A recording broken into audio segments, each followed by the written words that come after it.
Habilidoso, de Machado de Assis, voz Iba Mendes. Paremos neste beco. Há aqui uma loja de trastes velhos e 2 dúzias de casas pequenas, formando tudo uma espécie de mundo insulado. Choveu de noite e o sol ainda não acabou de secar a lama da rua, nem o par de calças que ali pende de uma janela, ensaboado de fresco. Pouco adiante das calças, vê-se chegar a rótula a cabeça de uma mocinha, que acabou agora mesmo o penteado, e vem mostrá-lo cá fora. Mas cá fora estamos apenas o leitor e eu, mais um menino, a cavalo no peitoril de outra janela, batendo com os calcanhares na parede, à guisa de esporas.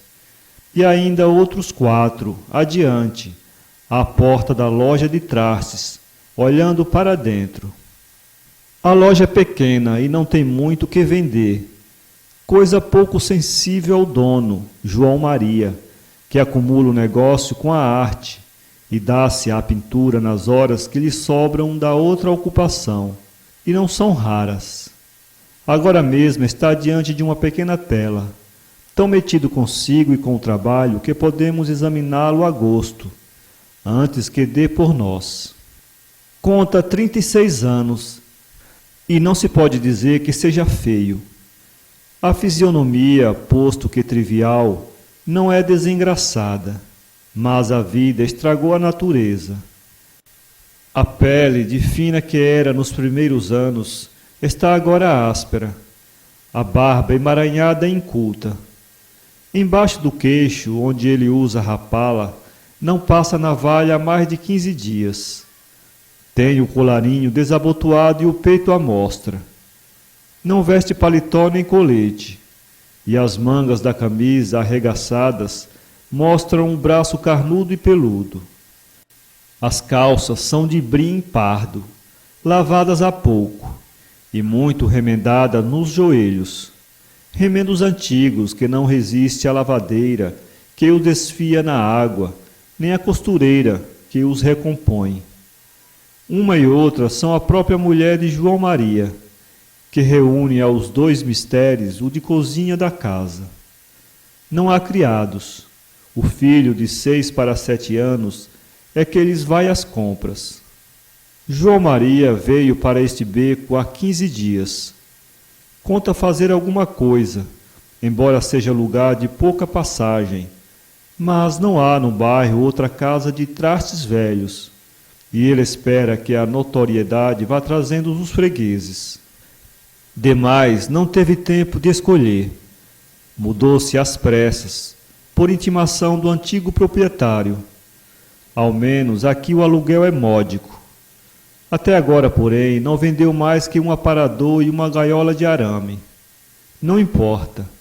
Os primeiros tempos são mais difíceis. João Maria espera, pintando. Pintando o quê e para quê? João Maria ignora absolutamente as primeiras lições do desenho, mas desde tenra idade pegou-lhe o cestro de copiar tudo que lhe caía nas mãos. Vinhetas de jornais, cartas de jogar, padrões de chitas, o papel de paredes, tudo. Também fazia bonecos de barro, ou esculpia-os à faca nos sarrafos e pedaços de caixão. Um dia aconteceu-lhe ir à exposição anual da Academia das Belas Artes, e voltou de lá cheio de planos e ambições. Engenhou logo uma cena de assassinato, um conde que matava a outro conde. Rigorosamente parecia oferecer-lhe um punhal. Engenhou outros. Alastrou as paredes em casa de narizes, de olhos, de orelhas. Vendo na Rua da Quitanda um quadro que representava um prato de legumes, atirou-se aos legumes. Depois viu uma marinha e tentou as marinhas. Toda arte tem uma técnica. Ele aborrecia a técnica, era avesso à aprendizagem, aos rudimentos das coisas. Ver um boi reproduzi-lo na tela era o mais que, no sentir dele, se podia exigir do artista. A cor apropriada era uma questão dos olhos, que Deus deu a todos os homens. Assim também a exação dos contornos e das atitudes dependia da atenção, e nada mais. O resto cabia ao gênio do artista, e João Maria supunha tê-lo. Não dizia gênio por não conhecer o vocábulo, senão no sentido restrito de índole, ter bom ou mau gênio, mas repetia consigo mesmo a palavra, que ouvia aos parentes e aos amigos, desde criança. João Maria é muito habilidoso. Assim se explica que, quando alguém disse um dia ao pai que o mandasse para a academia, e o pai consentiu em desfazer-se dele, João Maria recusasse a pés juntos. Foi assim também que, depois de andar por ofícios diversos, sem acabar nenhum, veio abrir uma casa de trastes velhos, para a qual se lhe não exigiam estudos preparatórios.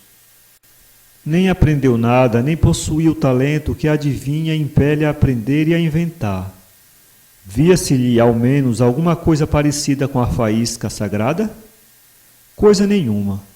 Não se lhe via mais que a obstinação, filha de um desejo, que não correspondia às faculdades.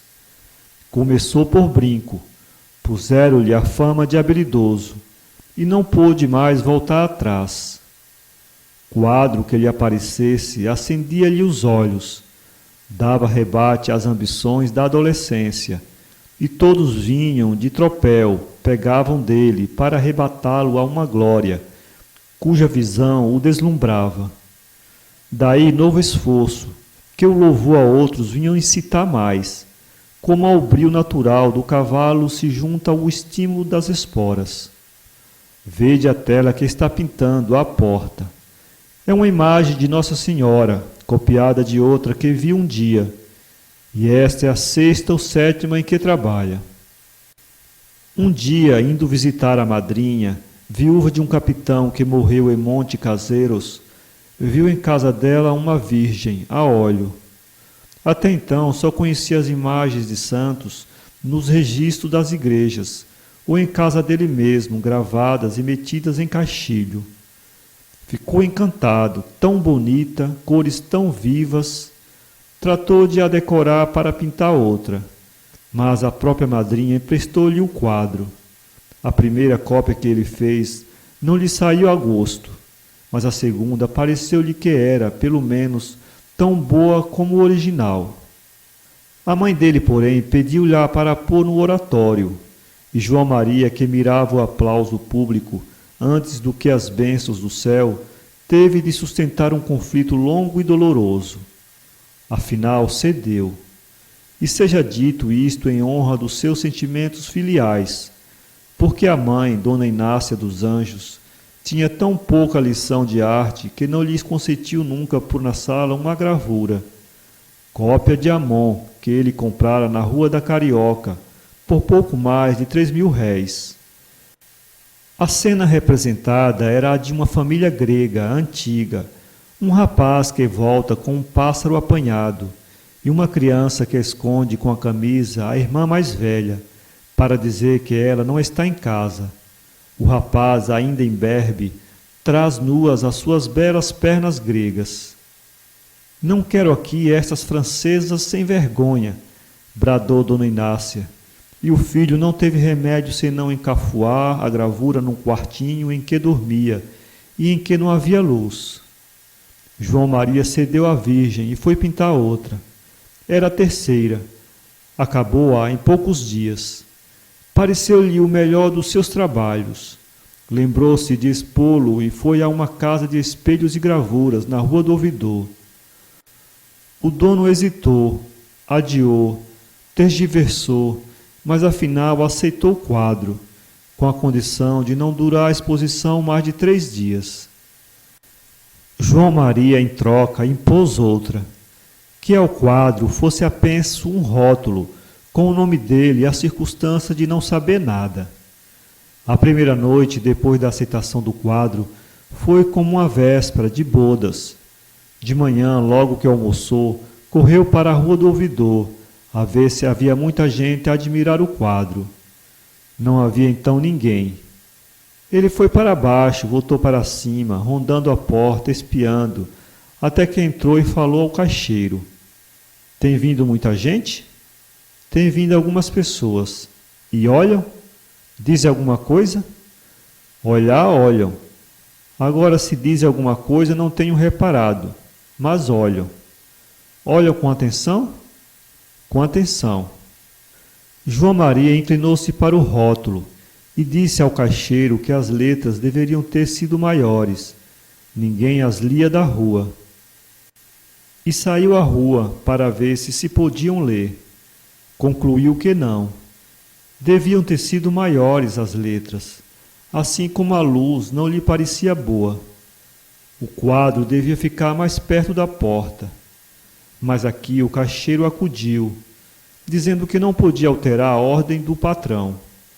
Estavam nisto, quando entrou alguém, um homem velho, que foi direito ao quadro. O coração de João Maria batia que arrebentava o peito. Deteve-se o visitante alguns momentos. Viu o quadro, leu o rótulo, tornou a ver o quadro e saiu. João Maria não pôde ler-lhe nada no rosto. Veio outro, vieram mais outros, uns por diverso motivo que apenas davam ao quadro um olhar de passagem, outros atraídos por ele. Alguns recuavam logo como embaçados, e o pobre diabo não lia nada, coisa nenhuma nas caras impassíveis. Foi essa virgem o assunto a que ele voltou mais vezes. A tela que está agora acabando é a 6ª ou 7ª. As outras deu-as logo e chegou a expor algumas, sem melhor resultado, porque os jornais não diziam palavra. João Maria não podia entender semelhante silêncio, a não ser intriga de um antigo namorado da moça, com quem estava para casar. Nada, nenhuma linha, uma palavra que fosse. A própria casa da Rua do Ouvidor, onde os expôs, recusou-lhe a continuação do obséquio. Recorreu a outra da Rua do Hospício, depois a uma da Rua da Imperatriz, a outra do Rocio Pequeno. Finalmente não expôs mais nada. Assim que o círculo das ambições de João Maria foi se estreitando, até ficar reduzido aos parentes e conhecidos. No dia do casamento, forrou a parede da sala com as suas obras, ligando assim os 2 grandes objetos que mais o preocupavam na vida. Com efeito, a opinião dos convidados é que ele era um moço muito habilidoso. Mas esse mesmo horizonte foi se estreitando mais. O tempo arrebatou-lhe alguns parentes e amigos, uns pela morte, outros pela própria vida, e a arte de João Maria continua a mergulhar na sombra. Lá está agora diante da eterna Virgem, retoca-lhe os anjinhos e o manto, a tela fica ao pé da porta. A mulher de João Maria veio agora de dentro, com o filho. Vai levá-lo a um consultório homeopático, onde lhe dão remédios de graça para o filho, que tem umas feridas na cabeça. Ela faz algumas recomendações ao marido, enquanto este dá uma pincelada no painel. Você escutou, João Maria? Que é? Disse ele distraidamente, recuando a cabeça para ver o efeito de um rasgo. A panela fica no fogo. Você daqui a pouco vá ver. João Maria respondeu que sim, mas provavelmente não prestou atenção. A mulher, enquanto o filho conversa com os 4 meninos da vizinhança, que estão à porta, olhando para o quadro, ajusta o lenço ao pescoço. A fisionomia mostra a unhada do trabalho e da miséria. A figura é magra e cansada. Traz o seu vestido de sarja preta, o de sair, não tem outro, já amarelado nas mangas e roído na barra. O sapato de duraque tem a beirada da sola comida das pedras. Ajusta o lenço, dá a mão ao filho e lá vai para o consultório. João Maria fica pintando. Os meninos olham embasbacados. Olhemos bem para ele. O sol enche agora o beco. O ar é puro e a luz magnífica. A mãe de um dos pequenos, que mora pouco adiante, brada-lhe da janela que vá para casa, que não esteja apanhando o sol. Já vou, mamãe, estou vendo uma coisa. E fica a mirar a obra e o autor. Senta-se na soleira, os outros sentam-se também, e ficam todos a olhar boquiabertos. De quando em quando dizem alguma coisa ao ouvido um do outro, um reparo, uma pergunta: qual dos anjinhos é o menino Jesus? Ou o que quer dizer a lua debaixo dos pés de Nossa Senhora? Ou então um simples aplauso ingênuo. Mas tudo isso apenas cochichando, para não turvar a inspiração do artista. Também falam dele, mas falam menos, porque o autor de coisas tão bonitas e novas infunde-lhes uma admiração mesclada de adoração, não sei se diga de medo, em suma, um grande sentimento de inferioridade. Ele, o eterno João Maria, não volta o rosto para os pequenos, finge que os não vê, mas sente-os ali, percebe e saboreia a admiração. Uma ou outra palavra que lhe chega aos ouvidos faz-lhe bem, muito bem. Não larga a palheta. Quando não passeia o pincel na tela, para, recua a cabeça, dá um jeito à esquerda, outro à direita, fixa a vista com mistério diante dos meninos embasbacados. Depois, unta a ponta do pincel na tinta, retifica uma feição ou aviva o colorido. Não lhe lembra a panela ao fogo, nem o filho que lá vai doente com a mãe. Todo ele está ali. Não tendo mais que avivar nem que retificar, aviva e retifica outra vez. Amontoa as tintas, decompõe, recompõe, encurva mais este ombro, estica os raios àquela estrela. Interrompe-se para recuar, fita o quadro, cabeça à direita, cabeça à esquerda, multiplica as visagens, prolonga-as, e a plateia vai ficando a mais e mais pasmada. Que este é o último e derradeiro horizonte das suas ambições, um beco e 4 meninos.